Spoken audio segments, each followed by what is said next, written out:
మిమ్మల్ని రౌడీ అని పిలవాలా, దాదా అని పిలవాలా? ముఖ్యంగా ఫస్ట్ స్టార్టింగ్ నా నేపథ్యం అయితే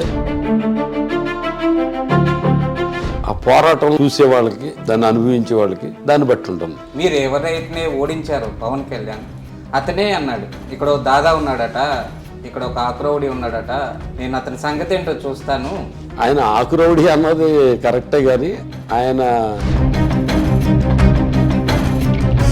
మీ ప్రత్యర్థి కింద పవన్ కళ్యాణే ఉంటాడని చెప్పిన కొన్ని వార్తా సంస్థలు ప్రచురించడం కూడా జరిగింది. మనకి ప్రత్యర్థి ఎవరనేది ముఖ్యం కాదండి. మనం ప్రజలతోటి real hero versus real hero. CM గారే రియల్ హీరో అన్నారు. నేను ఈ ప్రజలకు దగ్గరగా ఉన్నప్పుడు భీమవరం ప్రజలకు ఆ మాత్రం అవగాహన ఉండదా? ఒక్కసారి కూడా మీరు క్యాబినెట్లోకి ఎందుకు రాలేదు? ఫస్ట్ టైం అయితే పరిశీలనలోకి వచ్చింది. ఆ ఈక్వేషన్స్ అది అన్నీ చూసుకుని దాంట్లో భాగంగా నాకు అవకాశం లభించాల. సెకండ్ టైం జరిగినప్పుడు అయితే కనుక ఇది సాధించుకుంటే ఇప్పుడు మంత్రి పదవి అనేది ఎప్పుడైనా సాధించుకోవచ్చు. జిల్లాల విభజన సమయంలో భీమవరం సిటీని ఇవ్వకపోతే మీరు ఎమ్మెల్యే పదవి కూడా రాజీనామా చేస్తారని చెప్పినని సీఎం గారి దగ్గర ఉండే ఆప్తుల దగ్గర మీరు చెప్పారని చెప్తుంది. అది నిజమేనా? నరసాపురంలో ఒక ఉద్యమం జరుగుతుంది, జిల్లా కేంద్రం అక్కడే పెట్టాలనే ఉద్యమం జరుగుతున్నప్పుడు ముఖ్యమంత్రి గారు అప్పుడు చీఫ్ విప్ శ్రీకాంత్ రెడ్డి గారి ద్వారా అని నాకు చెప్పినప్పుడు నేను ఒకటే చెప్పాను, పదవి ఇస్తే తీసుకొని చేస్తాడు, లాబింగ్ అయితే చేయడు. భీమవరం చిన్నది, ఫ్రీ ల్యాండ్ తక్కువ, అలాగే తాగునీటి సమస్య కూడా ఉంది. దీన్ని అభివృద్ధి చేయడానికి ఏ విధంగా ముందుకెళ్తున్నారు? జిల్లా కేంద్రంగా అభివృద్ధి చేయడానికి నేను ప్రయత్నాలు చేస్తుంటే అడ్డుకునే ప్రయత్నాలు తెలుగుదేశం వాళ్ళు చేస్తున్నారు, జనసేన వాళ్ళు చేస్తున్నారు. ఎక్స్పాన్షన్ సంబంధించి కుప్పంలో స్టార్ట్ చేశాడు లోకేష్. ఎస్, అక్కడి నుంచి వచ్చిన పాదయాత్ర చాలా సజావుగా, చాలా ప్రశాంతంగా సాగింది. కానీ భీమవరం రాగానే ఏంటి సార్ అన్ని గొడవలు అయిపోయినాయి, అన్ని కేసులు అయిపోయి. లోకేష్ గారి మీద దాడి చేయాలి అని అనుకుంటే కనుక అసలు లోకేష్ భీమవరం దాటి వెళ్ళడం. ఇది గన్ శ్రీనివాస్ అంటే. ఫైట్ చేయాలంటే చేస్తాం. కొంతమంది యువత ఏం చేశారంటే ఈ లోకేష్ గారిని పప్పు అంటారు కదా అని చెప్పి లోకేష్ పాదయాత్రలో భాగంగా ఆక్వాకి జగన్మోహన్ రెడ్డి ప్రభుత్వం చేసింది గుడ్డు సున్నా. ఆయనకి ఏం తెలియదని అందరికీ తెలుసు కదా. అయితే ఏంటంటే చాలామంది చెప్పింది. నమస్తే ఐ డ్రీమ్స్, మీ జర్నలిస్ట్ భానుప్రసాద్. పురుషులందు పుణ్య పురుషులు వేరయ్యా అన్నాడు ఒక కవి. అలాగే రాజకీయ నాయకులందు మా నాయకుడు వేరయ్యా అంటున్నారు భీమవరం నియోజకవర్గ ప్రజలు. ఇప్పుడు మనతో పాటు భీమవరం నియోజకవర్గ శాసనసభ్యుడు రియల్ హీరో గ్రంథి శ్రీనివాస్ మనకున్నారు. ఆయన అడిగి మరిన్ని వివరాలు తెలుసుకునే ప్రయత్నం అయితే చేద్దాం. నమస్తే గ్రంథి శ్రీనివాస్ గారు. నమస్తే. ముందుగా మీకు ఐ డ్రీమ్స్ తరపున నూతన సంవత్సర శుభాకాంక్షలు మరియు సంక్రాంతి శుభాకాంక్షలు. Thank you sir, same to you. Sir చెప్పండి, మిమ్మల్ని రౌడీ అని పిలవాలా, దాదా అని పిలవాలా, లేకపోతే మంచి నాయకుడు అని పిలవాలా? ఇక్కడ మేము లోకల్గా 2 days నుంచి సర్వే చేస్తుంటే రకరకాల మాటలు అన్నీ కూడా వస్తున్నాయి. మా నాయకుడు వేరయ్యా అనుకుంటూ ప్రజలు కూడా చెప్తారు. ఏంటంటారు అసలు? ఒక రెవల్యూషన్ అంటే ముఖ్యంగా ఫస్ట్ స్టార్టింగ్ నా నేపథ్యం అయితే మానవ హక్కులు సంబంధించి ఎలా ఉంటుందో పోరాటం అనేది మీ అందరికీ కూడా తెలుసు. పాత్రికేయులుగా మానవ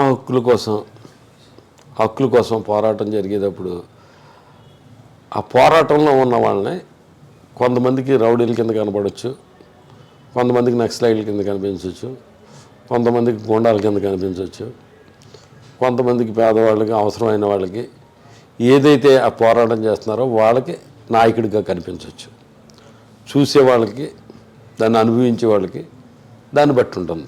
రైట్ సార్, మరి అలా అనుకుంటే వేలాది మంది సాక్షిగా భీమవరం నడి బొడ్లో మీరు ఎవరైతే ఓడించారో పవన్ కళ్యాణ్, అతనే అన్నాడు, ఇక్కడ ఓ దాదా ఉన్నాడట, ఇక్కడ ఒక ఆక్రౌడి ఉన్నాడట, నేను అతని సంగతి ఏంటో చూస్తాను, మళ్ళీ నేను వచ్చి నుంచుంటాను, అతని మీద గెలుస్తాను అని చెప్తున్నారు. దాని మీద ఏమంటారు? ఆయన ఆకురౌడి అన్నది కరెక్టే, కానీ ఆయన వచ్చి ఆయన సంగతి చూస్తాను అన్నమాట అన్నాడు అనేది నా దృష్టిలో లేదండి. ఆయన ఆకురౌడి అని అన్నా, ఇంకోటి అన్నా, నేను దొంగనన్నా, బ్యాంకులు దోచుకున్నానన్నా, ఆయనకి అసలు భీమవరం గురించి, భీమవరంలో ఉన్న నా గురించి ఆయనకి ఏం తెలుసండి? అసలు ఏమీ తెలియదు. పక్కనున్న వాళ్ళు ఏదో రాసిస్తే చదివిన మాటలు తప్ప ఆయన వాస్తవాలు తెలియకుండా మాట్లాడిందని చెప్పి నేను అప్పుడే ఖండించడం జరిగింది. దాని గురించి ఆయన మాటలని పరిగణలోకి తీసుకుని దాని గురించి కామెంట్ చేసేంత అవసరం లేదనుకుంటున్నాను నేను. సరే సార్, అయితే ఈ విషయం కొద్దిగా పక్కన పెడదాం. మీరు 2019లో వైఎస్ఆర్సీపీ కండువా కప్పుకొని గెలిచారు. సుమారు 8,000 ఓట్లు పైచిలుకుతో మీరు గెలవడం జరిగింది. అది కూడా జనసేన అధినేత పవన్ కళ్యాణ్ మీద ప్రతిష్టాత్మకంగా మీరు గెలవడం జరిగింది. పార్టీ నుంచి కూడా మీకు మంచి ఇన్పుట్స్ కూడా అందాయి. ఈ నేపథ్యంలో చూసుకుంటే ఈ వైఎస్ఆర్సీపీ పార్టీ 2 విడతలుగా మంత్రివర్గ శాఖని వేయడం అయితే కూడా జరిగింది. కానీ ఒక్కసారి కూడా మీరు క్యాబినెట్లోకి ఎందుకు రాలేదు? ఫస్ట్ టైం అయితే పరిశీలనలోకి వచ్చింది. ఆ ఈక్వేషన్స్ అది అన్నీ చూసుకుని దాంట్లో భాగంగా క్యాబినెట్లోకి నాకు అవకాశం లభించాల.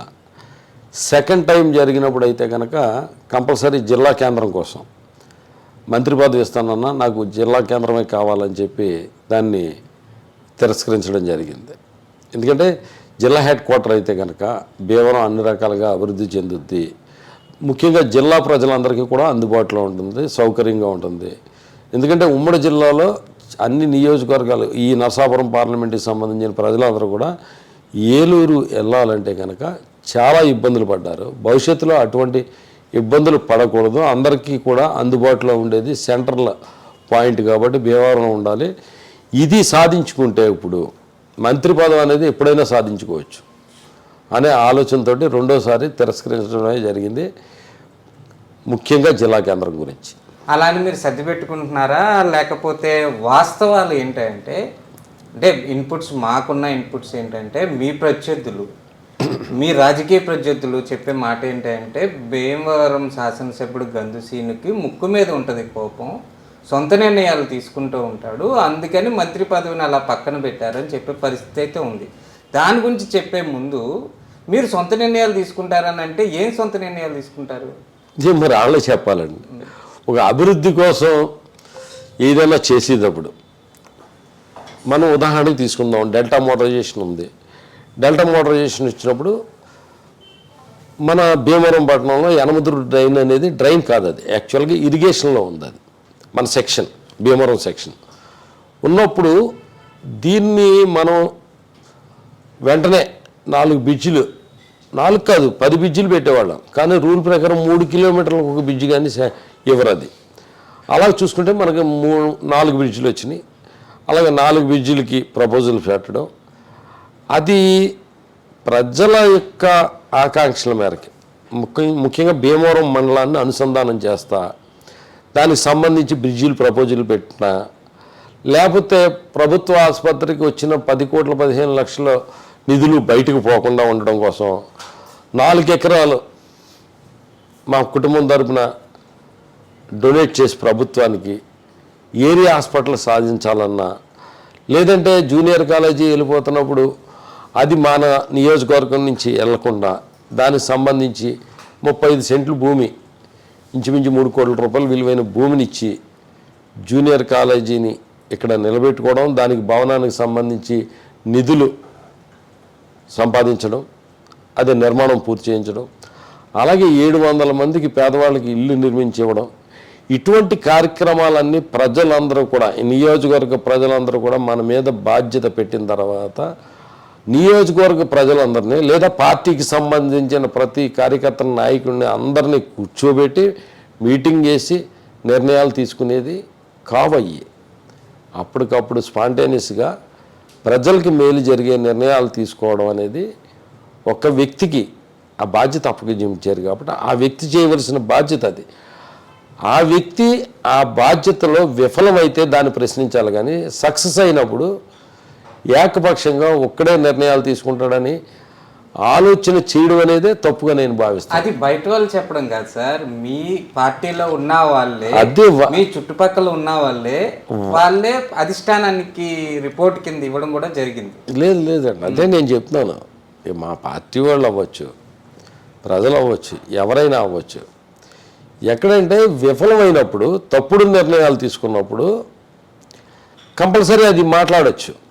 సరైన నిర్ణయాలు తీసుకున్నప్పుడు, మంచి జరిగినప్పుడు, నియోజకవర్గం అభివృద్ధి జరుగుతున్నప్పుడు, పేదలకు మంచి జరుగుతున్నప్పుడు, అది ఒక దివంగత నేత వైఎస్ రాజశేఖర రెడ్డి గారు ఒక మంచి కార్యక్రమాలు చేశారంటే, ఆరోగ్యశ్రీ కార్యక్రమం కానీ, ఫీజు రియంబర్స్మెంట్ కానీ, అలాగే రైతులకు ఉచిత విద్యుత్ కానీ, ఇటువంటివి చేసినప్పుడు నాయకుడు ఒక మంచి పని చేసినప్పుడు అది అందరికీ కూడా, కార్యకర్తలకు కానీ, ఎమ్మెల్యేలకు కానీ, మంత్రులకు కానీ అందరికీ కూడా అది గర్వకారణంగా ఉంటుంది. అలాగా తప్పుడు నిర్ణయాలు తీసుకున్నప్పుడు అయితే కనుక దాన్ని ప్రశ్నించవచ్చు. మంచి నిర్ణయాలు తీసుకున్నప్పుడు దాన్ని అభినందించాలి. అది చాలామందికి ఉంటుంది, ఎవరో ఒకళ్ళిద్దరికి, లేకపోతే దాని గురించి మనం ఆలోచించవలసిన అవసరం లేదు. అది రాజకీయాల్లో ఎదుగుదలను చూసి మంచి పనులు చేసినప్పుడు, ప్రజల్లో మంచి పేరు వస్తున్నప్పుడు, ఒక్కడికే పేరు వస్తుందని చెప్పే ఆలోచనతోటి ఆలోచన చేసే వాళ్ళ యొక్క ఆలోచనలే మనం ఏ రకంగా తీసుకోవాలనేది ఒక్కసారి ఆలోచిస్తే కనుక వాళ్ళు ఎల్లప్పుడూ కూడా అలాగే ఆలోచన చేస్తారనేది నిర్ణయానికి రావచ్చు మనం. రైట్ సార్, మాకు కొన్ని ఆఫ్ ద రికార్డ్ మాటలు తెలిసినాయి. ఏంటంటే ఉదాహరణకి మొన్న ఈ జిల్లాల విభజన సమయంలో పశ్చిమ గోదావరి జిల్లా కేంద్రంగా భీమవరం సిటీని ఇవ్వకపోతే మీరు ఎమ్మెల్యే పదవి కూడా రాజీనామా చేస్తారని చెప్పినని సీఎం గారి దగ్గర ఉండే ఆప్తుల దగ్గర మీరు చెప్పారని చెప్తుంది. అది నిజమేనా?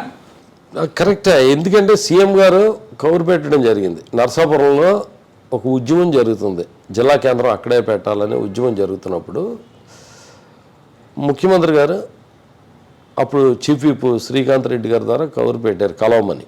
నిన్ను క్యాబినెట్లోకి తీసుకుంటాం, జిల్లా కేంద్రంగా నరసాపురం పెడదాం అనుకుంటున్నాం అని నాకు చెప్పినప్పుడు నేను ఒకటే చెప్పాను, నాకు మంత్రి పదవి అక్కర్లేదు, అసలు జిల్లా కేంద్రంలో మొత్తం ఎమ్మెల్యే పదవికి కూడా రిజైన్ చేస్తాను, బై ఎలక్షన్కి వెళ్ళవలసి ఉంటుంది, సీఎం గారికి మీరు తెలియజేయండి అని చెప్పి సీఎం గారు నేను కలవడానికి కూడా వెళ్ళా. ఎందుకంటే కలిసిన కాడి నుంచి ఆయన నన్ను ఎక్కడ కన్విన్స్ చేసేస్తారో అని చెప్పి ఆయన రూమ్ దాకా, అసెంబ్లీ జరుగుతుంది ఆ టైంలో, రూమ్ దాకా వెళ్ళడం, మళ్ళీ ఆయన కన్విన్స్ చేస్తారేమో అని చెప్పి భయపడి నేను వచ్చేయడం, అలాగ 3-4 సార్లు ఆఫీస్ దాకా ఆయన రూమ్ దాకా వెళ్ళి బయటకు వచ్చేయడం జరిగింది, కలవకుండా వచ్చేయడం జరిగింది. నిజంగా ఎవరైతే చీఫ్ విప్ నా దగ్గర దృష్టికి తీసుకొచ్చారో అది నిజమో అబద్ధమో కూడా తెలియదు నాకు. మొన్న భీమవరం జగన్మోహన్ రెడ్డి గారు, మా ప్రీతం ముఖ్యమంత్రి, ఇక్కడికి వచ్చి ఆయన చెప్పిన తర్వాత నాకు ఆశ్చర్యం వేసింది. అంటే ఆ సమాచారం ఆయనకి వెళ్ళింది, అంతమంది జనం ముందు చెప్పారు. అంటే అది రాజకీయాల్లో భాగంగా, ఎందుకంటే చీఫ్ విప్ను అక్కడ నరసాపురం ఏదైతే పోరాటం జరుగుతుందో అక్కడ స్థానికంగా ఉన్న ఎమ్మెల్యే ప్రసాదరాజు గారు ఇద్దరు మంచి దోస్తీ అవడము, ఆయన వచ్చి చెప్పింది అసెంబ్లీలో నేను చూస్తుండగానే ఒక 1 అవర్ పైన ఇద్దరు పక్కన కూర్చుని మాట్లాడుకుని అక్కడి నుంచి నా దగ్గరికి వచ్చి ఎవరైతే చీఫ్ విప్ చెప్పడం శ్రీకాంత్ రెడ్డి గారు, ఇదంతా ఇక్కడిక్కడ జరిగిందేమో, సీఎం గారి దృష్టి నుంచి వచ్చింది కాదేమో అనుకున్నాను. నేనైతే ఎమ్మెల్యే పదవి కూడా రాజీనామా చేస్తాను, నాకు మంత్రి పదవి అక్కర్లేదు, మంత్రి పదవి కాదు అసలు ఈ ఎమ్మెల్యే పదవి అక్కర్లేదని చెప్పడం జరిగింది. నిజంగా ఆయన శ్రీకాంత్ రెడ్డి గారు ఆ సమాచారాన్ని ముఖ్యమంత్రి గారికి తీసుకెళ్ళిన తర్వాత ముఖ్యమంత్రి గారు ఆ నిర్ణయాన్ని కరెక్ట్ నిర్ణయమే తందని చెప్పేసి, నేను అడిగింది సహేతుకమైంది కాబట్టి ఆయన దాన్ని అంగీకరించి జిల్లా కేంద్రం ఇచ్చి మంత్రి పదవి వెళ్ళవద్దన్నాడు కదా అని చెప్పేసి అది వేరే వాళ్ళకి ఇవ్వడం జరిగింది. ఉమ్మడి పశ్చిమ గోదావరి జిల్లాలో మనం చూసుకుంటే ప్రతి వైఎస్ఆర్సీపీ నాయకుడికి ఏదో ఒక పదవి, ఏదో ఒక పోర్ట్ఫోలియో, 3 మంత్రులు ఉన్నారు, అలాగే శాసనమండలి సభ్యులు ఉన్నారు, అదేవిధంగా ఎమ్మెల్సీలు ఉన్నారు, చీఫ్ విప్లు ఉన్నారు, మాజీ మంత్రులు ఉన్నారు, జిల్లా అధ్యక్షులు కూడా ఉన్నారు. కానీ ఇంతమందికి పదవులు ఇచ్చి మీకు ఇవ్వలేకపోతే మీరు లైట్గా తీసుకున్నా, లేకపోతే మీ భీమవరం ప్రజల గురించి భీమవరం కేంద్రంగా తీసుకురావాలని చూసినా, మిమ్మల్ని నమ్ముకున్న వాళ్ళు, మీ ఫాలోవర్స్, మిమ్మల్ని అభిమానించే వాళ్ళు, మిమ్మల్ని కావాలని గెలిపించుకునే వాళ్ళు కొద్దిగా అసంతృప్తికి ఫీల్ అవుతారు కదా, వాళ్ళకేం చెప్పారు సమాధానం? వాళ్ళు అసంతృప్తిగా ఫీల్ అవ్వడం అనేది కొంతవరకు కరెక్టేనండి. కానీ ఒకటి వాస్తవాలు మనం తీసుకోవాలి. నిజంగా వాస్తవాలు తీసుకుంటే, ప్రాక్టికల్గా ఆలోచిస్తే, అసలు పిల్లర్స్ స్ట్రాంగ్గా లేకపోతే కనుక భవనమే కూలిపోతుంది. ఈ దృష్టిలో పిల్లర్స్ అంటే నాకు పబ్లిక్తో ఉన్న రిలేషన్. నేను ఫస్ట్ ప్రయారిటీ పబ్లిక్ రిలేషన్ ఇస్తాను, లాబింగ్ చేయను. అధిష్టానం అంటే నాకు ఎవరంటే ఒక జగన్మోహన్ రెడ్డి గారే, గతంలో కూడా దివంగత తర్వాత వైఎస్ రాజశేఖర రెడ్డి గారే. డైరెక్ట్గా రాజశేఖర రెడ్డి గారి దగ్గరికి వెళ్ళేవాడిని, డైరెక్ట్గా నాకు కావాల్సింది చేయించుకుని వచ్చేవాడిని. అలాగే ఇప్పుడు కూడా నాకు కావాల్సింది ఏదన్నా ఉంటే డైరెక్ట్గా జగన్మోహన్ రెడ్డి గారి దగ్గరికి వెళ్తాను, లేదంటే ధనంజయ రెడ్డి గారి దగ్గరికి వెళ్తాను, నా నియోజకవర్గ అభివృద్ధి కోసం వాటి కోసం. తర్వాత డైరెక్ట్ నేను ఎవరితో ఉంటానంటే పబ్లిక్ తోటే ఉంటాను. చాలా అధిష్టానం, మిగిలిన నాయకత్వం తోటి చాలా తక్కువ నేను ఉండేది. నాకు పిల్లర్స్ నాకేంటంటే, ఇక్కడ రాజకీయంగా మళ్ళీ నేను గెలవడం, ఎమ్మెల్యేగా గెలవడం, మంత్రి అవడం కన్నా ఎమ్మెల్యేగా గెలవడమే, ప్రజల అభిమానాన్ని చూరగొనడమే, ఈ నియోజకవర్గాన్ని అభివృద్ధి చేయడమే. అందుకు ప్రజలతోటే ఎక్కువగా ఇది ఉండడం వల్ల, అధిష్టానానికి కొద్దిగా దూరంగా ఉండడం వల్ల, నిజంగా మీరు అనుకున్నట్టు వీడి తలపొగరం లేకపోతే గర్వం, వీడు వచ్చి మనల్ని కలవడం అనే ఆలోచన ఉంటే ఉండొచ్చు. దానివల్ల కూడా నేను పదవులకు దూరం అయ్యి ఉండొచ్చు. దాని గురించి అయితే నేను బాధపడను. ఎందుకంటే ఇక్కడ ప్రజలతోటి మనకి ప్రజల దగ్గర ప్రజా సంబంధాలు సరిగ్గా లేకపోతే కనుక, ఇప్పుడు ఏదైతే జరుగుతుందో చూసాం కదా మనం. ఇవాళ అనేక చోట్ల ప్రజాభిమానానికి దూరమై, లేకపోతే ప్రజలకు దూరంగా ఉండో, లేకపోతే ఏ కారణాల వల్ల కొన్ని చోట్ల శాసనసభ్యులు మార్చడం అటువంటివి జరుగుతుంది. కానీ ఈ రాష్ట్రంలో మొట్టమొదటి సీటు భీమవరంలో సీఎం గారు ప్రకటించడం అనేది, నా పేరు ప్రకటించారంటే నాకు అది కావాలి. నాకు ప్రజల్లో బలం ఉంటేనే కదా ఆయన ప్రకటించగలిగింది. ఆ సంతోషంతో మీరు సంతోషిస్తున్నారు. ముందు నాకు కావాల్సింది ప్రజాబలం కావాలి, ప్రజల దగ్గర నాకు కావాలి. ప్రజల దగ్గర మంచి ప్రజలు నా వెంట ఉంటే ముఖ్యమంత్రి గారు నా వెంట ఉంటారు. ప్రజలు నా వెంట లేకపోతే కనుక ముఖ్యమంత్రి గారు కూడా నన్ను దూరంగా పెడతారు. ఫస్ట్ మనం ఇవ్వాల్సిన ప్రయారిటీ ప్రజా సంబంధాలు, దానికే ప్రయారిటీ. తర్వాత మంత్రి పదవి రాలేదంటే చాలామంది లాబింగు, రోజు వెళ్ళి కనపడతాం, వారానికి ఒకసారి వెళ్ళి కనపడతాం, ఇవన్నీ చేస్తూ ఉంటారు. అవన్నీ కూడా పర్మనెంట్ కాదు. అది రంజిత్ శ్రీనివాస్ పదవి ఇస్తే తీసుకొని చేస్తాడు, లాబింగ్ అయితే చేయడు, సింగిల్ లైన్, అంతే కదా. అంటే నాకు ప్రజలు ముఖ్యం, ఈ ప్రజలతో సంబంధాలు.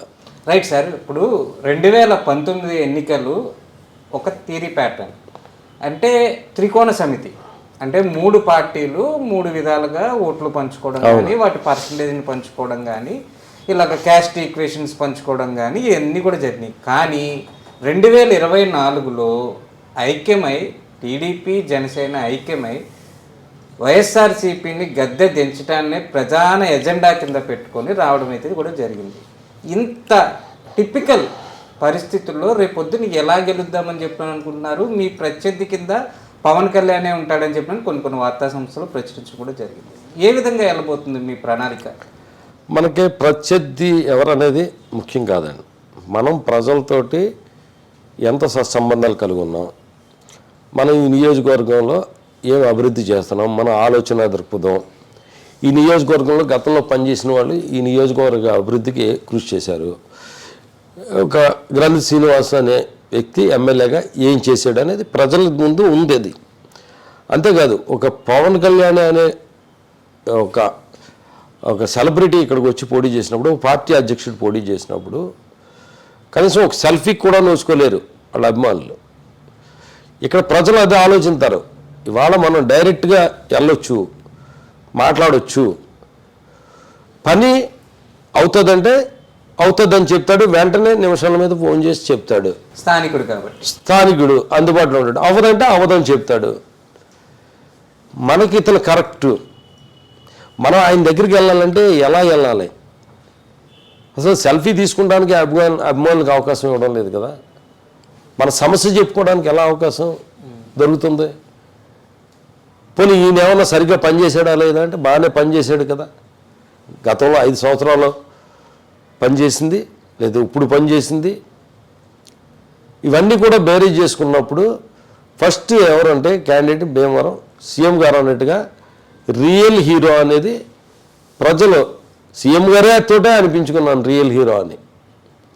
సీఎం గారే రియల్ హీరో అన్నారు. నేను ఈ ప్రజలకు దగ్గరగా ఉన్నప్పుడు నన్ను అనుకోరా ప్రజలు? Real hero versus real hero. Real hero మనం, ఆయన రియల్ హీరో. ముఖ్యమంత్రి, ఒక రాష్ట్ర ముఖ్యమంత్రి, పార్టీ అధ్యక్షులు జగన్మోహన్ రెడ్డి గారే అన్నారంటే ఎక్కడో అమరావతిలో ఉండి రాష్ట్రం అంతా పరిపాలిస్తున్న ఆయన భీమవరం నియోజకవర్గం గురించి అంత అవగాహన చేసుకుని మాట్లాడారంటే భీమవరం ప్రజలకు ఆ మాత్రం అవగాహన ఉండదా? కానీ లాస్ట్ టైం ఎలక్షన్ లో ఓట్లు చీలినాయి కదా. ఓట్ బ్యాంక్ మీ ఉద్దేశం ఏంటంటే ఆ 2 పార్టీలు ఓట్లు కలిస్తే గనక మీకు వచ్చింది 70,000 చిల్లరే కదా, వాళ్ళకు వచ్చింది చూస్తే గనక 1,14,000 కదా అని ఆలోచన వేరు. దాన్ని జగన్మోహన్ రెడ్డి గారికి తెలుసు, ఎందుకంటే మాకు తెలుసు. గతంలో పవన్ కళ్యాణ్ గారు విడిగా పోటీ చేసింది కూడా అది జగన్మోహన్ రెడ్డి గారికి వ్యతిరేకంగా చేసిన కుట్రలో భాగమే.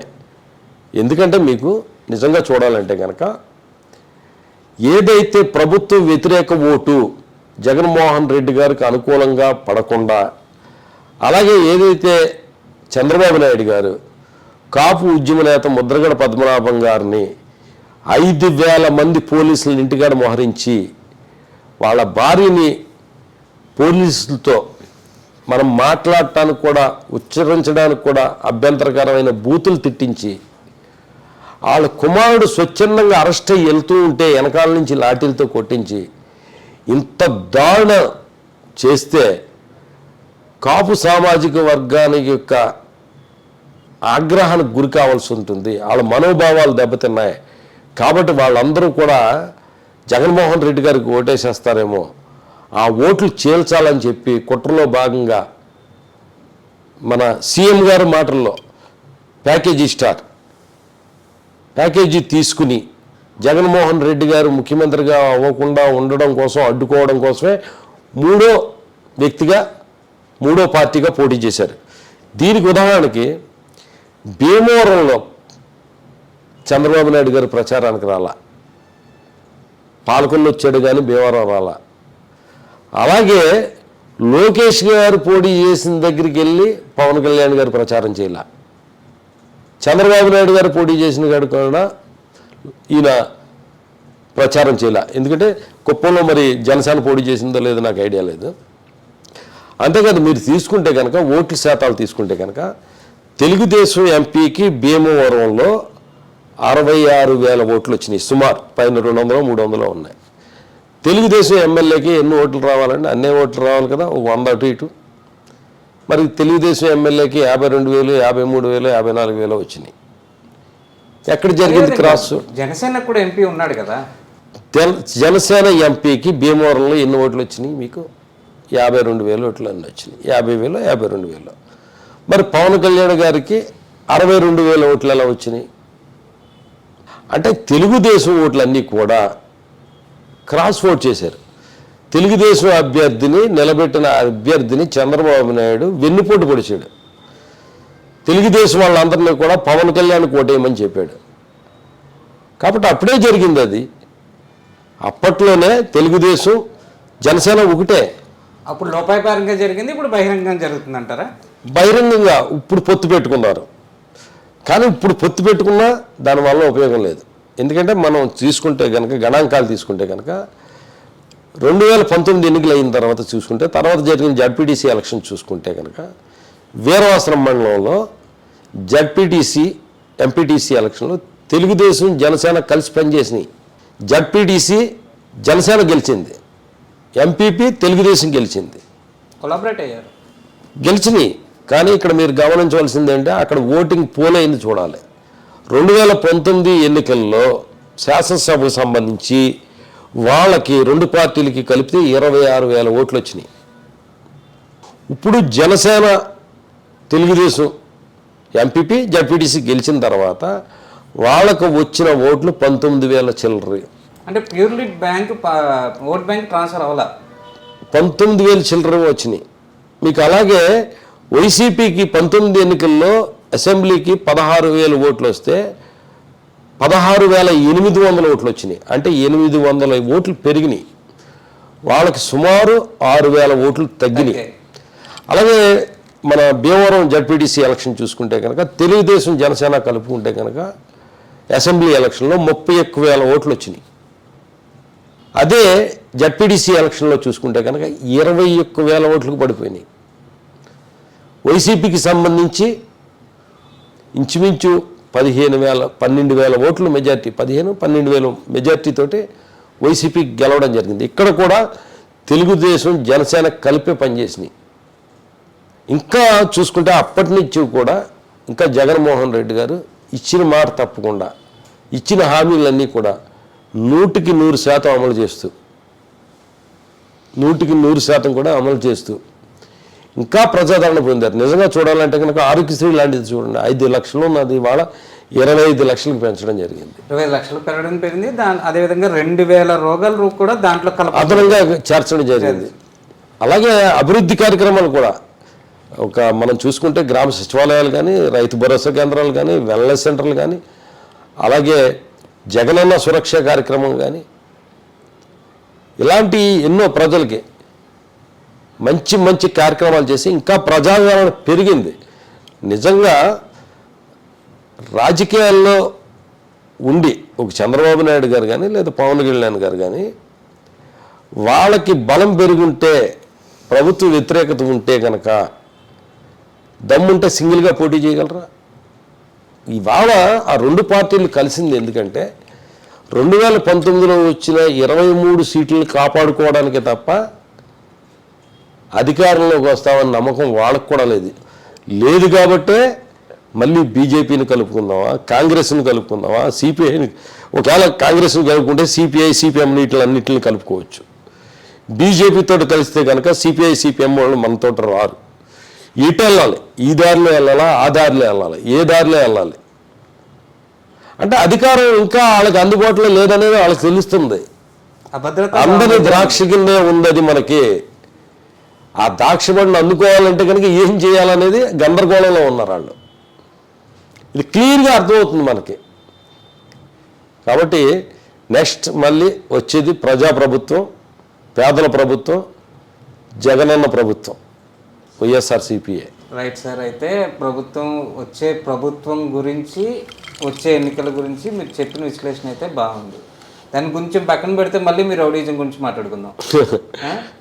సార్, కుప్పంలో స్టార్ట్ చేశాడు లోకేష్. ఇది తన యాత్ర అయితే ఏదైతే ఉందో చేతిలో ఏదో రెడ్ బుక్ ఉన్నట్టు ఉంది. అవునండి, అవును. రెడ్ బుక్ లో మీ గురించి కూడా రాస్తున్నాడు. మీ గురించి కూడా 3 పేజీలు రాశాడట. అక్కడి నుంచి వచ్చిన పాదయాత్ర చాలా సజావుగా, చాలా ప్రశాంతంగా సాగింది. కానీ భీమవరం రాగానే ఏంటి సార్, అన్ని గొడవలు అయిపోయినాయి, అన్ని కేసులు అయిపోయినాయి. మీరు కూడా రాజకీయ మీరు వస్తువే గుడివాడలో గొడవ, తర్వాత దిందులూరులో గొడవ. సార్, గుడివాడలో గొడవైంది, దిందులూరులో గొడవైంది, తణుకులో గొడవైంది. ఆ గొడవలన్నీ కూడా కవ్వింపు చర్యలకు మాత్రం అక్కడతో ఆగిపోయినాయి. కానీ భీమవరం వచ్చిన తర్వాత పేదలకి పెత్తందారులకు ఉన్న పోస్టర్స్ని కానీ, ఆ ఫొటోస్ చూడడం కానీ, అవి చింపించడం కానీ, మీ కార్యకర్తలు కానీ, మీ ఫాలోవర్స్ కానీ మనస్తాపానికి గురై ఇక్కడ గొడవ చేయడం కానీ, అసలు ఇక్కడికి వచ్చిన తర్వాత ఇక్కడ లీడర్స్ మీద కేసులు కూడా భీమవరం స్టేషన్లో నమోదైనవి. పెద్ద ఎత్తున పోలీస్ యంత్రాంగం కూడా ఇక్కడ కేంద్రీకృతమయ్యి దాన్ని అంతా కూడా సర్దుబాటు చేయడం కూడా జరిగింది. ఇదంతా కూడా జరిగింది. ఇది ఎందుకు కేవలం మీ నియోజకవర్గం రాగానే ఎందుకు ఇలా జరిగింది అంటే, ఒకటి మీరు లాజికల్గా ఒక వాస్తవంలో చూసుకుని మనం మాట్లాడదాం. ఉదాహరణకి భీమవరం వచ్చిన తర్వాత విజువల్స్ ఉన్నాయి. పేదలకి పెత్తందారులకి అనే పోస్టులు ఉన్నది. పోస్టుల మీద అది స్టేట్ వైడ్ పోస్టర్స్ మనం చూసాం. విజువల్స్ వంతుని మేయించి ఏదైతే యువగళం అనే కార్యకర్తలు వ్యాన్లు ఎక్కి కూడా రాళ్ళు ఇసరడం అయ్యి క్లియర్ విజువల్స్ ఉన్నాయి, క్లియర్ విజువల్స్ ఉన్నాయి. అక్కడి నుంచి వాళ్ళు వెళ్ళిన తర్వాత ఏదైతే గునుపూడి చివరి ప్రాంతానికి వెళ్ళేసరికి వాళ్ళ వ్యానుల్లోంచి కర్రలు తీయడం, రాళ్ళు మూటలు వాళ్ళ వ్యానుల్లో ఉండడం, ఇవన్నీ కూడా విజువల్స్ స్పష్టంగా రుజువైనవి.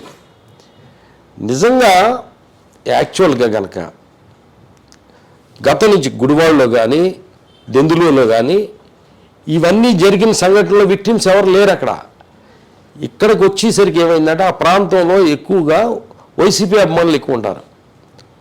కొంతమంది యువత ఏం చేశారంటే ఈ లోకేష్ గారిని పప్పు అంటారు కదా అని చెప్పి మీరు అప్పుడు కందిపప్పు కూడా తీసుకెళ్లారంట కదా.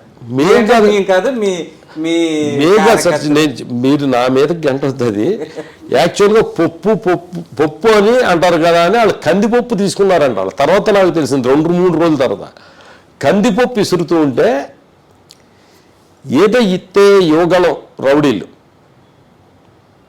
లోకేష్ కూడా ఉన్నవాళ్ళు బస్తాల్లోంచి రాళ్ళు కూడా మీకు చూపించాను. ఈ ప్రాంతంలో దొరికే రాళ్ళు కదా, రాళ్ళు పెట్టి కొట్టడమే కాకుండా కర్రలు తీసుకుని ఇందిరమ్మ కాలనీలో వీధుల్లోకి వెళ్ళి మహిళలను కూడా కొట్టారు. చాలామంది అక్కడ ఉన్న పబ్లిక్ని కొట్టారు. వాళ్ళందరికీ దెబ్బలు తగిలిన తర్వాత వాళ్ళందరినీ కూడా హాస్పిటల్కి తీసుకెళ్లారు. హాస్పిటల్లో నేను పలకరించడం జరిగింది. ఎక్కడైనా ఏదైనా గొడవ జరిగిన తర్వాత ఎమ్మెల్సీ అంటాడు, మెడికో లీగల్ కేసు అంటే అక్కడికి వెళ్ళిన తర్వాత డాక్టర్లు సమాచారం ఇచ్చిన తర్వాత అక్కడ పోలీసులు వచ్చి వాళ్ళ దగ్గర రిపోర్ట్ తీసుకుని వెళ్ళి అక్కడ కేసు కట్టడం జరిగింది. మీరు ఇది గమనించండి.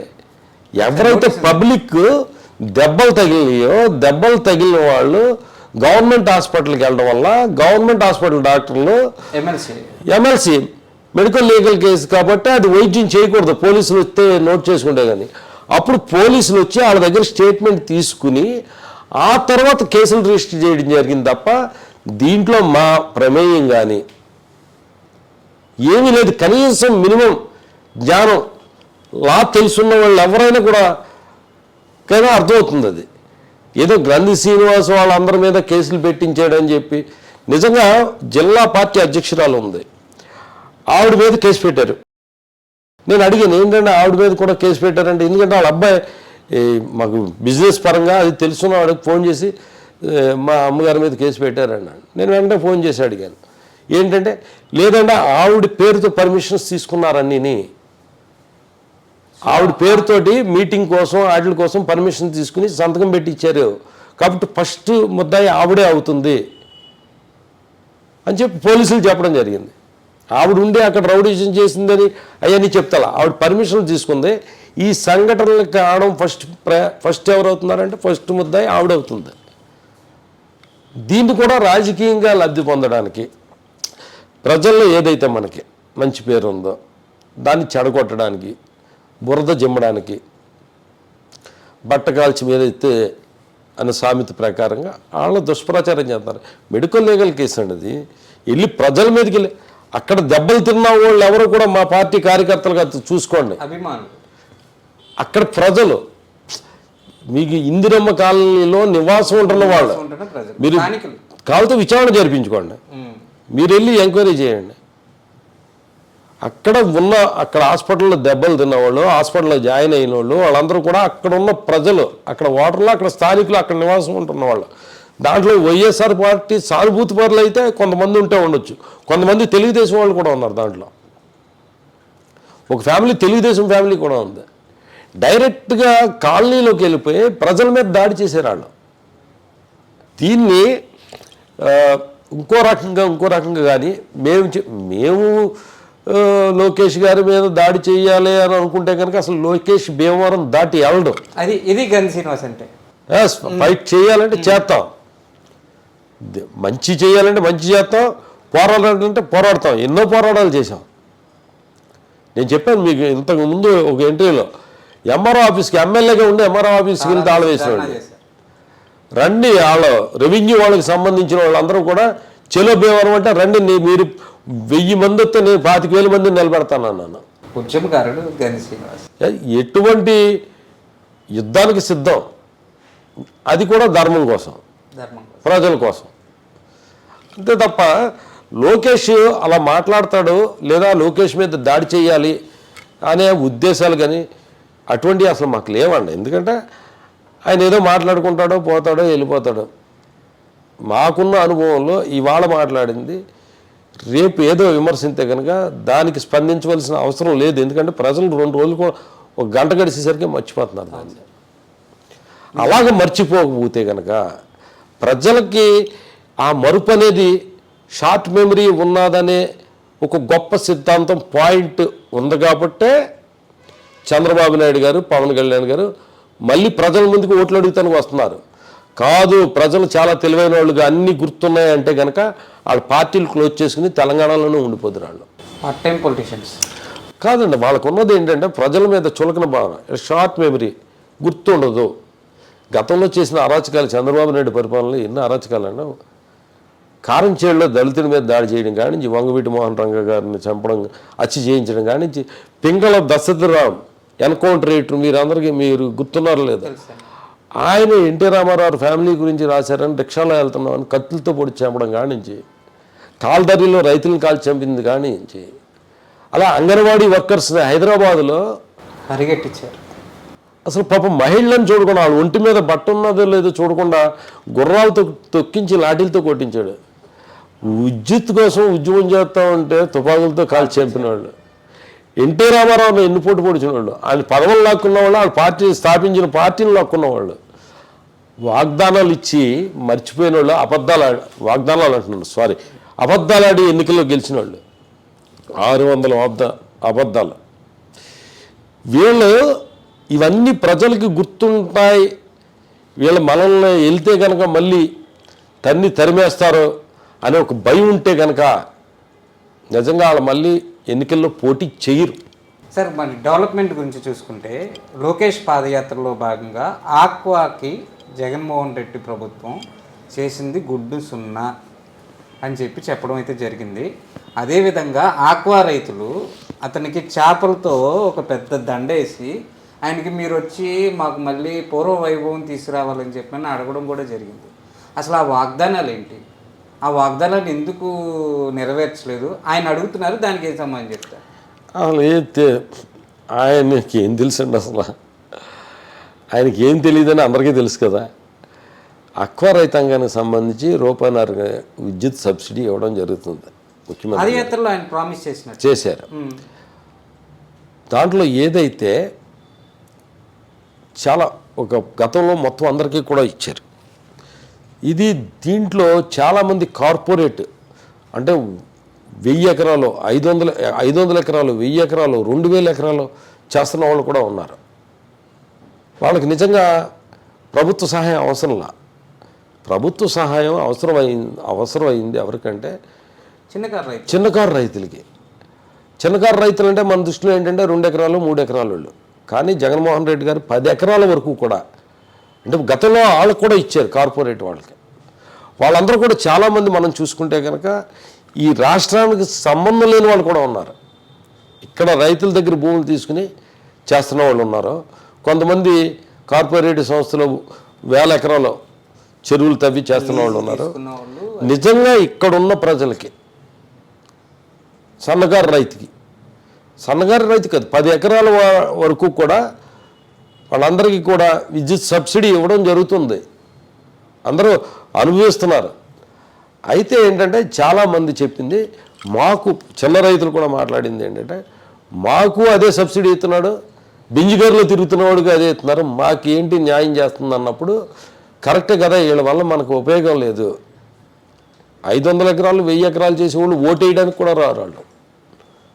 అటువంటి వాళ్ళకి ఎందుకు? నిజంగా ఈ రైతులకు మేలు చేయాలని చెప్పి జగన్మోహన్ రెడ్డి గారు 10 ఎకరాలు ఉన్న వాళ్ళందరికీ కూడా రూపాయన్నరకి విద్యుత్ ఇవ్వడమే కాకుండా కోవిడ్ సమయంలో రైతుగా అండగా నిలబడ్డది ఎవరండి? జగన్మోహన్ రెడ్డి గారు. గిట్టుబాటు ధర లభించేటట్లుగా కొన్ని ప్రాసెసింగ్ యూనిట్లు కూడా మూసేసుకున్న తరుణంలో వాళ్ళకు కూడా అండగా ఉన్నారని చెప్తాను. మీకు యాక్చువల్ కోవిడ్ ఆంక్షలు ఏంటి? మీకు 20 మంది మించి ఎక్కడ కూడా పెళ్లి చేసుకోవడానికి లేదు. ఇండస్ట్రీస్ అన్ని క్లోజ్ అయిపోయినాయి. ఓన్లీ పెర్సిబుల్ గూడ్స్ అంటే నిలవ ఉండేది కాదు ఇది, అవును, పచ్చిసరుకు కాబట్టి. పచ్చిసరుకు కాబట్టి. ఈ అక్వా రైతులకి ఏ రకంగా అయితే ఫ్యాక్టరీలు అన్నీ కూడా ఓపెన్ చేయించి అక్కడ సంబంధించి స్కిల్డ్ లేబర్ని అందరం కూడా మొబలైజ్ చేయడం కానించి, అలాగే వాళ్ళకి సహకారం అందించడమే కాకుండా అది సరిగ్గా పంటకి వచ్చిన తర్వాత వచ్చిన పరిస్థితులు, ఇబ్బందులు. అది ఇదే కాదు, మీకు టమాటా కానీ లేదా అరటి కానీ ఇతర వెజిటబుల్స్ కూడా ఎక్కడ కూడా మార్కెట్లు లేనప్పుడు గిట్టుబాటు ధర పడిపోకుండా వాటిని మార్కెటెడ్ల ద్వారా అమ్మించి అక్కడ కూడా రైతుని కాపాడడం జరిగింది. ముఖ్యంగా జగన్మోహన్ రెడ్డి గారు ప్రజలు అంటే రైతులు వైఎస్ఆర్సీపీతో పాటే ఉన్నారు, వైఎస్ఆర్సీపీతో లబ్ధి పొందారు అని గట్టిగా మీరు చెప్పగలరా? కంపల్సరీ చెప్పగలను. ఎందుకంటే కొంత దీంట్లో లోటుపాట్లు ఉన్నాయండి. ఏదైతే రైతులకి, వ్యవసాయ రైతులకి సంబంధించి రైతు భరోసా ఒకటి ఉంది. కొంతమంది ఏం చేస్తున్నారంటే రైతు భరోసా కూడా లబ్ధి పొందుదామని చెప్పి ఒక 3 ఎకరాల పొలం ఉంటే దాంట్లో 20 సెంట్లని ఒక 20-30 సెంట్స్ ప్యాడీ కింద పెట్టడం. అంటే అక్కడ రెండింటికి వెళ్ళేసరికి ఏమవుతుందంటే వాళ్ళకి టెక్నికల్గా ఇబ్బంది వచ్చి సబ్సిడీ రాకపోవడం. ఇటువంటివన్నీ కూడా వాళ్ళని ఎడ్యుకేట్ చేసి అవన్నీ కూడా సరిచేసి మీరు అలా చేయకుండా అది తప్పు అని చెప్పి అప్పుడు వీళ్ళకి దాని నుంచి తొలగించి విద్యుత్ సబ్సిడీ కూడా అందరికీ వచ్చేటట్టు మ్యాక్సిమం చేయడం జరిగింది. చాలామంది చేసిన పొరపాటు ఒకే ఆర్ఎస్ నెంబర్లో ఒక 20 సెంట్లో 30 సెంట్లో అగ్రికల్చరల్ ప్యాడీ కింద పెట్టడం వల్ల ఈ మిగిలిన 2 ఎకరాల 80 సెంట్లు కూడా అక్వాలోకి రావట్లేదు. అది టెక్నికల్గా చేసిన తప్పిది అది. ఇప్పుడు అవన్నీ సరైన తర్వాత అందరికీ కూడా అక్వా సబ్సిడీ వస్తుంది. దీని గురించి కూడా నాకు నోటీస్ ఉంది సార్. అంటే 2 అన్నదమ్ములు ఉంటే చెరువు 1 ఎకరన్నర పంచుకున్నా, 1 ఎకరన్నర ఆక్వా, 1 ఎకరం ప్యాడీ ల్యాండ్ కింద కూడా చేసుకున్నారని చెప్పి దీని మీద కూడా సార్ అది ఒక ఆర్ఎస్ నెంబర్ అయితే కనుక అప్పుడు దానివల్ల రావట్లా. దాన్ని కూడా సరిచేసి వాళ్ళకి వచ్చేటట్టుగా చేయడం జరుగుతుంది తప్పనిసరి. దీని మీద కూడా చేశాను సార్ సర్వే. ఇంకోటి, నా సర్వేలో గత 2 రోజుల నుంచి భీమవరంలో మా టీం అంతా కూడా సర్వే చేయడం అయితే జరిగింది. ప్రజలు మిమ్మల్ని అడగమన్న ప్రశ్న నేను అడుగుతున్నాను, అంతకు మించి ఏం లేదు. భీమవరం కేంద్రంగా, పశ్చిమ గోదావరి జిల్లాకు భీమవరం కేంద్రంగా మా గ్రంథిసీనన్న తీసుకొచ్చాడు, చక్కగా తీసుకొచ్చారు. ప్రభుత్వ కార్యాలయాలని కూడా ఇక్కడ వచ్చారు. బయట ఊరు నుంచి అంటే ప్రభుత్వ అధికారులు ఎవరైతే ఉన్నారో వాళ్ళు సుమారు ఒక 500 కుటుంబాల దాకా కూడా ఇక్కడికి మళ్ళీ పాపులేషన్ కూడా పెరుగుతుంది. కానీ భీమవరం చిన్నది, ఫ్రీ ల్యాండ్ తక్కువ, అలాగే తాగునీటి సమస్య కూడా ఉంది. ఇది పెద్ద పల్లెటూరు కింద ఉంటుంది తప్ప దీన్ని అభివృద్ధి చేయడానికి ఏ విధంగా ముందుకెళ్తున్నారు, ప్రభుత్వంతో ఏ విధంగా మాట్లాడి దీన్ని అభివృద్ధి చేయడానికి, అంటే ఒక స్మార్ట్ సిటీ కింద ఏ విధంగా చేస్తారు అని చెప్పని అంటున్నారు. అది కరెక్ట్ అండి. ఎందుకంటే మనకి భీమవరం ఎక్స్పాన్షన్ అనేది జరగాలి. ఎక్స్పాన్షన్ జరగడానికి ఇప్పుడు మాస్టర్ ప్లాన్ అనేది మనకి 2008లో జరిగింది. తర్వాత బ్లూ ప్రింట్ ఉంది, అప్పుడు ఉంది. మళ్ళీ ఇప్పుడు మన మాస్టర్ ప్లాన్ మీద ఎక్సర్సైజ్ చేయడం జరిగింది. దీంట్లో భాగంగా భీమవరం అభివృద్ధి చేయడం కోసం, కార్పొరేషన్ స్థాయికి తీసుకెళ్ళడం కోసం మనం ప్రయత్నం ఏం చేసామంటే చినమిరం, రాయిలం, కోవాడ, నరసింపురం, తాడేరు, అలాగే కోడేరు, కుముదివెల్లి, ఈ గ్రామాలన్నింటిని కూడా భీమవరంలో విలీనం చేయడానికి మనం ప్రపోజల్ పెడితే దాంట్లో కోడేరు గ్రామం ఒకటి, తర్వాత కుముదివెల్లి గ్రామం ఒకటి వాళ్ళు రిజెక్ట్ చేశారు. అది వేరే నియోజకవర్గం ఉండడం వల్ల భీమవరం అక్కడ ప్రజలైతే భీమవరంలో కలవాలని కోరుకుంటున్నారు. కానీ రాజకీయ నాయకులు, భూస్వాములు దాన్ని వ్యతిరేకిస్తున్నారు. ఏమి లేదు ఇక్కడ దీంట్లో నేను అనుకునేది ఏమి లేదు. దీనివల్ల గ్రంథి శ్రీనివాస్కి పేరు వస్తుందని రాజకీయ కారణాలు. అలాగే చిన్నమీరానికి సంబంధించి అక్కడ విద్యా సంస్థలు లేకపోతే ఇంకా పరిశ్రమలు ఇవి ఉంటే వాళ్ళకి ఏమన్నా పన్నులు పెరుగుతాయనో, ఆర్థిక భారం పడుతుందనో ఏ కారణంతో అక్కడ వాళ్ళ కోర్టుకి వెళ్ళడం జరిగింది. అలాగే రాయిలింగ్ గ్రామానికి సంబంధించి వాళ్ళు కోర్టుకి వెళ్ళకపోయినా, తాడేరోళ్ళు కోర్టుకి వెళ్ళకపోయినా తర్వాత టెక్నికల్గా రాజకీయాలు చెప్పించి వాళ్ళందరికీ కోరిన రికార్డులు అప్పచెప్పని నోటీసులు ఇవ్వడం, ఆ నోటీసులు ఇచ్చిన విషయం మాకు కూడా తెలియదు, తెలుగుదేశం వాళ్ళకి తెలుసు. ఆ నోటీసు రికార్డ్స్ ఏదైతే పంచాయతీ రికార్డ్స్ అప్పగించమని నోటీస్ ఇస్తే కనుక అక్కడ పనిచేసేవాళ్ళు అది తెలుగుదేశం వాళ్ళకి తెలియజేయడం, దాన్ని తీసుకుని వెళ్ళి వాళ్ళ కోర్టులోకి వెళ్ళి ఆ గ్రామాలు విలీనం అవ్వకుండా చేయడం, ఇవన్నీ చేశారు. ఒక పక్కన ఇది పట్టణాన్ని భారీ పెద్ద పట్టణంగా అభివృద్ధి చేయడానికి, జిల్లా కేంద్రంగా అభివృద్ధి చేయడానికి నేను ప్రయత్నాలు చేస్తుంటే అడ్డుకునే ప్రయత్నాలు తెలుగుదేశం వాళ్ళు చేస్తున్నారు, జనసేన వాళ్ళు చేస్తున్నారు. మాస్టర్ ప్లాన్కి సంబంధించి, ఎక్స్పాన్షన్కి సంబంధించి బైపాస్ రోడ్ నుంచి గొల్లకోడేరు దాకా ఒక స్ట్రెయిట్ రోడ్డు 40 ఫీట్ రోడ్డు అనేది పెట్టడం జరిగింది. అంటే మనకి స్ట్రెయిట్ రోడ్ ఏదైతే మనం అలా పెట్టడం వల్ల ఇక్కడి నుంచి గొల్లకోడేరు దాకా ఎక్స్పాన్షన్ అనేది, టౌన్ ఎక్స్పాన్షన్ అనేది ఉన్నప్పుడు ఎక్స్పాన్షన్ ఈజీగా అవుతుంది. అంతేకాకుండా ఏదైతే NH 165 దానికి సంబంధించి కోర్టులోకి వెళ్ళారు. కోర్టులోకి వెళ్ళిన తర్వాత దాని గురించి నేషనల్ హైవే అధికారులతో కానీ లేదా R&B ప్రిన్సిపల్ సెక్రటరీతో కూడా డిస్కస్ చేసినప్పుడు నేను ఒకటే అడిగాను, నేను ఏదైతే బైపాస్ రోడ్డు ఉందో బైపాస్ రోడ్డుకి సంబంధించి ఎగ్జిస్టింగ్ పీపీ రోడ్డుకి బైపాస్కి సంబంధించి 700-800 మీటర్ల దూరం ఉంది. మళ్ళీ ఈ బైపాస్కి NH 165కి సంబంధించి 600-700 మీటర్ల దూరమే ఉంది. ఇంత నియరెస్ట్గా దగ్గరగా రోడ్లు వస్తే కనుక ఎలాగది? Good idea.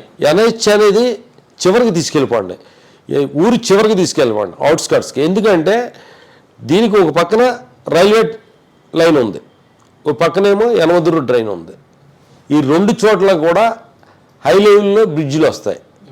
హై లెవెల్ బ్రిడ్జిలు వచ్చినప్పుడు ఆ ట్రాక్ ఆ లెవెల్లో కనుక మీరు గోడ కింద కట్టుకునేలా అండర్ పాస్ ఇస్తే కనుక ఎక్స్పాన్షన్ అవ్వదు. మీరు నాకు అవసరం అయితే చివరికి తీసుకెళ్ళండి, లేదంటే ఈ రోడ్డే వద్దని అడిగాం. అంటే అప్పుడు వాళ్ళు చెప్పింది ఏంటంటే మధ్య మార్గంగా వైడక్ బ్రిడ్జ్ కడతాం అంటే విజన్ ఉంటుంది ఇటు నుంచి అటు. అంటే కృష్ణా వారి కనకదుర్గమ్మ వారి దగ్గర కట్టినట్టుగా ఆ రకంగా వైడక్ బ్రిడ్జ్ కడతాం అని అంటే అప్పుడు దాన్ని యాక్సెప్ట్ చేయడం జరిగింది. అలాగే ఒక ఎక్స్పాన్షన్, టౌన్ ఎక్స్పాన్షన్కి సంబంధించి అలాగే మనకి విశాఖడేరు వెళ్ళేటప్పుడు ఏదైతే నావిగేషన్ బ్రిడ్జ్లు ఉన్నాయో వాటిని నావిగేషన్ నుంచి బ్రిడ్జ్లు, హై లెవెల్ బ్రిడ్జ్లు వచ్చినప్పుడు అక్కడ డెవలప్మెంట్ అని ఆగిపోద్ది. అలా కరువులు వచ్చిన కదా డెవలప్మెంట్ అని ఆగిపోద్ది. ఇవన్నీ అవగాహనతో ఈ నియోజకవర్గాన్ని, ముఖ్యంగా భీమవరం పట్టణాన్ని అభివృద్ధి చేయడానికి ఒక విజన్ తోటి ముందుకెళ్తున్నాం. ఒకటి మాత్రం గుర్తుపెట్టుకోవాలి, జిల్లా కేంద్రం ఇప్పుడు చేశాం కదా, ఇప్పుడే పుట్టిన బిడ్డ అప్పుడే ఇంజనీరింగ్ కాలేజీ అండ్ ఫైనల్ ఇయర్లో కంప్లీట్ చేసుకుని వచ్చినట్టుగా మాట్లాడుతూ ఉంటే అది కరెక్ట్ కాదు. ఇది నిరంతరం ప్రజల ఆశపడ్డంలో తప్పలేదు. నిరంతరం ఇప్పుడు ప్రజలు ఆశపడాలి. ప్రజల ఆశ నా ఆశ, వాళ్ళ కోరికే నేను కోరుకునేది. కాబట్టి ఆ రకంగా ఆలోచన చేసి వాళ్ళు ఎవరున్నారు? ఎవడు ఆలోచించగలడు? ఎవడు ఆలోచించి పనిచేస్తాడు? ఈ భీమవరం మీద ఎవరికి అవగాహన ఉంది అనేది ప్రజలు ఇప్పుడు గ్రహించారు అనుకుంటున్నాను. నేను గ్రహించారు కాబట్టి ప్రజలు మళ్ళీ నన్ను ఆశీర్వదిస్తారు అని చెప్పి నేను ఆశిస్తున్నాను. Right sir.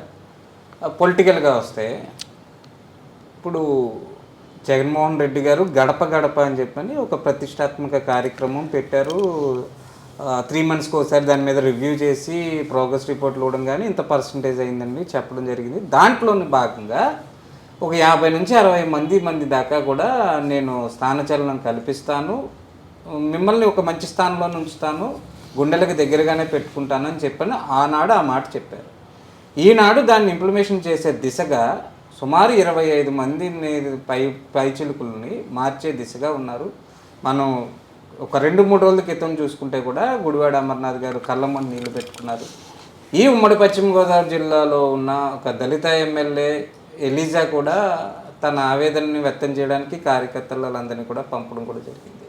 ఇది పార్టీకి పాజిటివ్గా వెళ్ళొద్దంటారా లేకపోతే నెగిటివ్గా వెళ్ళొద్దంటారా?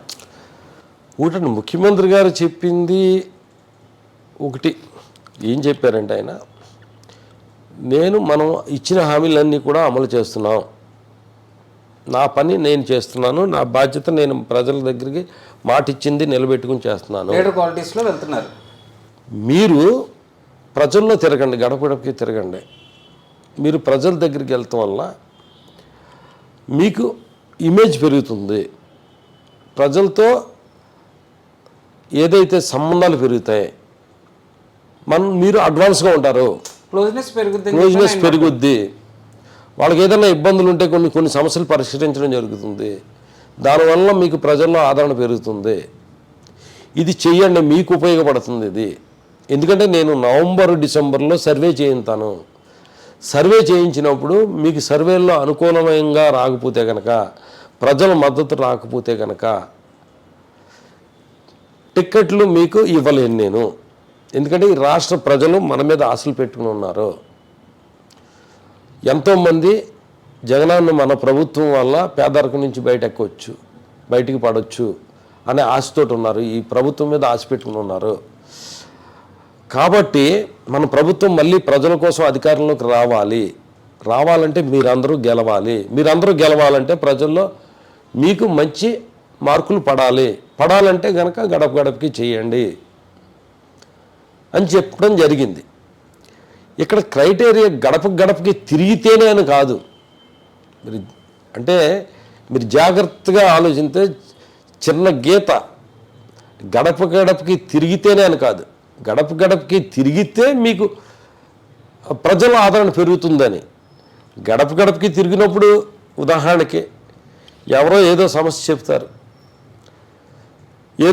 చెప్తే ఆ చెప్పిన వ్యక్తి మీద నేను ఇసుక్కున్నాను అనుకోండి, చిరాకు పడ్డాను అనుకోండి, నాకు మైలేజ్ ఎలా పెరుగుతుంది? మైలేజ్ పెరగదు కదా. అంటే గడపకి చేసినప్పుడు అది ప్లస్ అవ్వచ్చు, మైనస్ అవ్వచ్చు. కాబట్టి గడపకి అనేది క్రైటీరియా కాదు. ప్రజల్లో మీరు వెళ్ళి ప్రజల్లోకి మమేకమయ్యి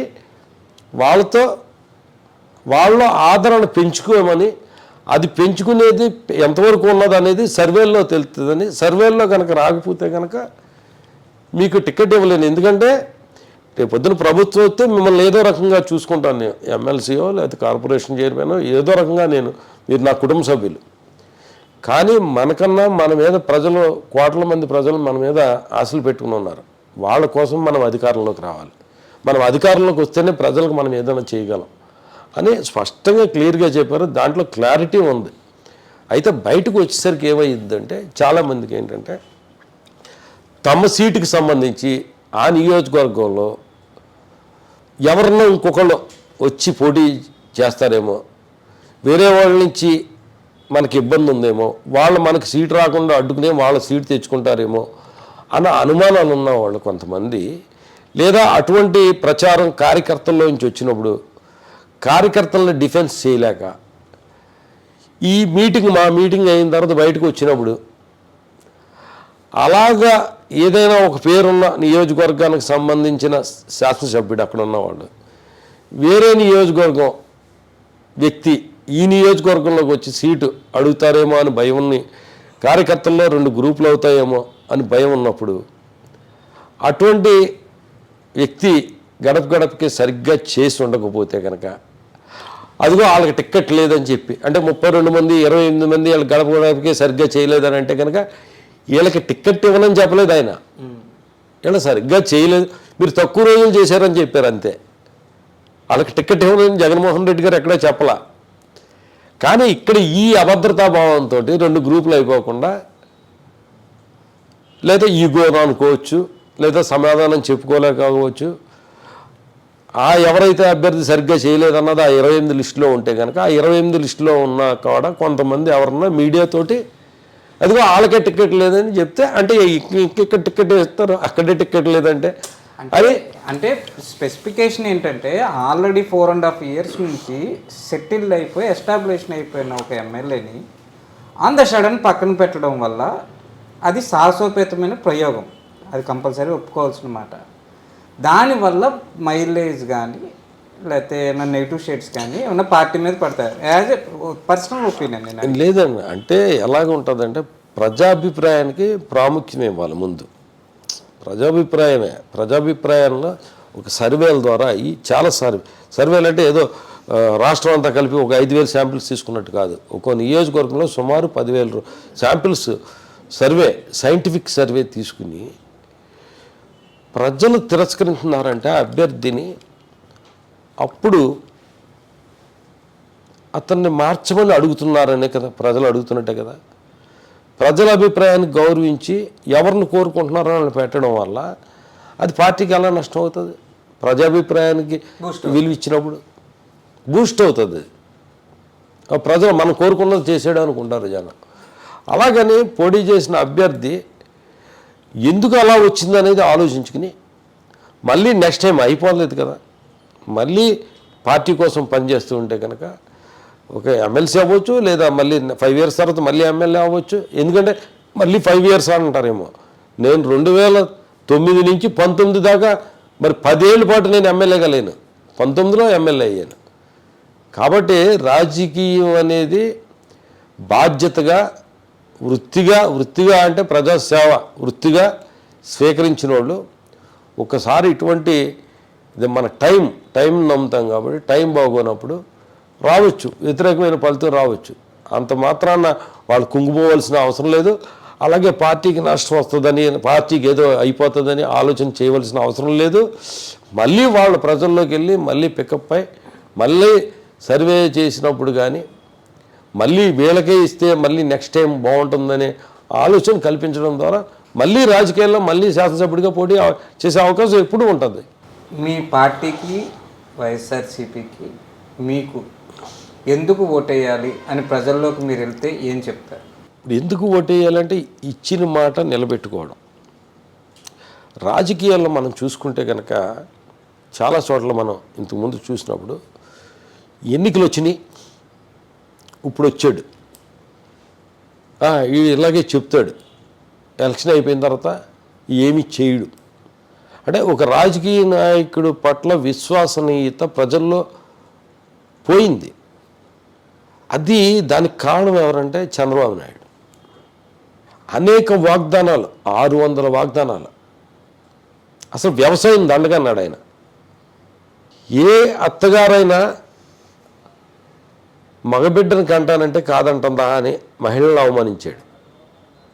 దళితుల్లో పుట్టాలి, మానవులు పుట్టాలని ఎవరన్నా కోరుకుంటారా అన్నాడు. బీసీలను అవహేళన చేశాడు. నాయి బ్రాహ్మిన్స్ తస్మాత్ జాగ్రత్త అని హెచ్చరించాడు. బ్రాహ్మణులు కూడా చులకనగా మాట్లాడాడు. అధికారం ఉన్నప్పుడు ఖండకవరంతో మాట్లాడి అబద్ధాలను వాగ్దానాలుగా పెట్టి డ్వాక్రా రుణమాఫీ చేస్తానని, రైతు రుణమాఫీ చేస్తానని, ఇంటికో ఉద్యోగం అని, నిరుద్యోగ వృత్తి అని, రైతు రుణమాఫీ అని, ఇలాగే ఎన్ని అబద్ధాలు ఆడాడో అన్ని అబద్ధాలు ఆడటమే కాకుండా గతంలో ఎన్టీ రామారావు 2 రూపాయల కిలో బియ్యాన్ని కూడా ఎత్తేసి 5 రూపాయలు 60 పైసలు చేశాడు. ఎన్టీ రామారావు ఏదైతే మద్యపాన నిషేధం చేసి పెట్టాడో ఆ మద్యపాన నిషేధాన్ని ఎత్తేసాడు ఆయన. అలా ఎన్నో అరాచకాలు చేశాడు ఆయన. ఆ రకంగా పరిపాలన చేయడం వల్ల రాజకీయ నాయకుల్లో విశ్వాసం అనేది, ప్రజల్లో విశ్వాసం కోల్పోయారు రాజకీయ నాయకులు. ఇప్పుడు జగన్మోహన్ రెడ్డి గారు రాజకీయ నాయకులంటే ఒక పార్టీ అధ్యక్షుడు కానీ, ఒక ముఖ్యమంత్రి కానీ, ఒక ఎమ్మెల్యే కానీ, రాజకీయ పార్టీ అన్నా కూడా వీళ్ళు చెప్తే చేస్తారు, మాటిస్తే మడమ తిప్పరు, నిలబడతారు. ఇచ్చిన హామీలన్నీ కూడా అమలు చేసిన ముఖ్యమంత్రి ఎవరన్నా ఉన్నారంటే ఈ దేశంలో మొట్టమొదటి ముఖ్యమంత్రి ఇవాళ జగన్మోహన్ రెడ్డి గారు. సరే, ఇచ్చిన హామీలన్నీ కూడా సంక్షేమ కార్యక్రమాలు అమలు చేసేటప్పుడు ఎక్కడా కూడా ఒక్క పైసాకి అవినీతి లేకుండా, ఇంక్లూడింగ్ కోవిడ్ టైంలో కూడా ఒక పైసా అవినీతి లేకుండా. అరే, గతంలో 75 రూపాయలు పెన్షన్ ఇవ్వాలంటే చంద్రబాబు నాయుడు టైంలో, కొత్త రేషన్ కార్డు ఇవ్వాలంటే దిక్కు లేదు. 75 రూపాయలు కొత్త పెన్షన్ ఇవ్వాలంటే ఏదైనా ఖాళీ అయితే ఇస్తారు అంటే, ఖాళీ అవ్వడం అంటే ఏంటంటే అంతకుముందు తీసుకుంటున్న ఆవిడ టపా కట్టేస్తే కనుక ఆ పెన్షన్ నీకు ఇస్తారనే దౌర్భాగ్యమైన పరిస్థితి. అప్పుడు జన్మభూమి కమిటీలో కూడా చాలా అవినీతి. అరే, వ్యవసాయం దండగన్న వ్యక్తి ఆ చంద్రబాబు నాయుడు గారు అడుగెడితేనే కరువు. సుమారు 12 జిల్లాల కరువు బారిన పడి రైతులు కూలీల కింద మారిపోయిన నేపథ్యం ఇది. అతివృష్టి లేదా అనావృష్టి? భూగర్భ జలాలు ఎక్కడ ఉన్నాయరా అంటే భూమి అడుగు కూడా వెళ్ళినా కనపడినాయి. రైతులు బోరుబావులు ఎండిపోయి విద్యుత్ బకాయిలు కట్టలేక ఆత్మహత్యలు చేసుకున్న వాళ్ళు కొంతమంది అయితే పొలాలు వదిలేసి కూలీలుగా మారిపోయి పక్క రాష్ట్రాలకు వెళ్ళిపోయి కూలీలుగా పనిచేసిన నేపథ్యం. ఇటువంటి వ్యక్తిని చూశారు. ఇవాళ జగన్మోహన్ రెడ్డి గారిని చూస్తున్నారు. అంటే ఇవాళ విశ్వసనీయతకి దగాకోరు రాజకీయాలకి మధ్యన జరుగుతున్న పోరాటంలో విశ్వసనీయత, నిబద్ధత, ప్రజా సంక్షేమము, పేదరికాన్ని పారదోలాలి, పేదలకు విద్యని ఆస్తిగా అందించాలి, ప్రజల ఆరోగ్య పరిరక్షణ, ఆరోగ్య ఆంధ్రప్రదేశ్ అనే ఆలోచనతో ప్రజల వద్దకే పరిపాలన, వాలంటీర్ వ్యవస్థ కానీ, సచివాలయ వ్యవస్థ కానీ. గతంలో ఎక్కడో పెద్దలు స్వతంత్రోద్యమ సమయంలో గ్రామ స్వరాజ్యం అని కానీ, ప్రజాస్వామ్యం అని కానీ, ప్రజా పరిపాలన అని కానీ పెద్ద అన్నీ కూడా ఇవాళ పెద్దలు కళ్ళ కన్నా అన్నీ కూడా చేసి చూపిస్తున్నారు. ఇలా ఎక్కడా కూడా అవినీతి లేదు. అవినీతి లేని పరిపాలన, ప్రజా సంక్షేమ పరిపాలన, అభివృద్ధి పరిపాలన జరుగుతుంది. కాబట్టి ప్రజలందరూ కూడా జగన్మోహన్ రెడ్డి గారు మళ్ళీ కావాలి. ఈ రాష్ట్రానికి జగన్మోహన్ రెడ్డి గారే ముఖ్యమంత్రి అవ్వాలి. రైట్. మొత్తానికి చూసుకుంటే భీమవరం నియోజకవర్గ శాసనసభ్యుడు రియల్ హీరో గ్రంథి శ్రీనివాస్ చెప్పేది ఏంటంటే అభివృద్ధి కార్యక్రమాలు, సంక్షేమ కార్యక్రమాలే మళ్ళీ జగన్మోహన్ రెడ్డిని సీఎం చేస్తాయని చెప్తున్నారు. ఈ నేపథ్యంలోనే రానున్న 2024 ఎన్నికల్లో భీమవరం నగరంలో జరిగే ఎత్తులు, పై ఎత్తుల గురించి తర్వాత ఇంటర్వ్యూలో మళ్ళీ కలుద్దాం. మీ జర్నలిస్ట్ భానుప్రసాద్.